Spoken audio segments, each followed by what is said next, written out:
де орнымен ұялатын, және әр ән шығарғанда мен қазіргі көптеген жас композиторлардан байқайтыным, ол өзінің әнінің сондай керемет екеніне 100% сенімділікпен айтады қазір. Ержанда ондай ешқашан болған емес. Ол бірінші кезекте көп әндерін осы Асекеңе жаздырса да, Андронов Димаға жаздырса да, бірінші тыңдатып маған, содан кейін осындай ән тыңдап көріп пең, мына ұқсамай ма, мынағандайға ұқсап кеткен жоқ па? Сын көзбен қарайды. Өзінің шығармаларына, өзінің әндеріне өте сын көзбен қарады, мелодиясына.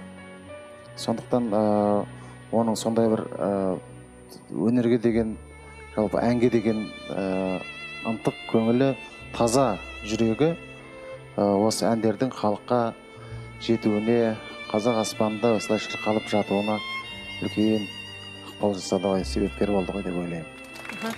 Рахмет аға. Ерамбек, қазір жаңа ағалардың әңгімесіне арқа болған Бейбарыс бүгін студиямызда. Қош келдің. Сонда Шымкенттен арнайы келіп отыр. Қош келдің, Бейбарыс. Сіздерге үлкен рахмет. Осындай менің әкемді еске алып жатқан жайларыңызға үлкен рахмет. Осындай менің әкем туралы жақсы, ыстық лебіздерін білдіріп жатқан әкемнің ең жақын деген ағаларыма рахмет. Осындай уақыттарын бөліп келгендеріне Жанар әпкеме рахмет. Менің әкем ең жақсы адам. Мен айтайын деген әкемнің орны тым бөлек. Мен кішкентайымнан әкемді өте қатты жақсы көрдім. Қазір әкемнің дүниеден өткеніне 7 жыл болды. Мен әлі де сағынам, түсімде көрем. Мәңгі жүрегімде.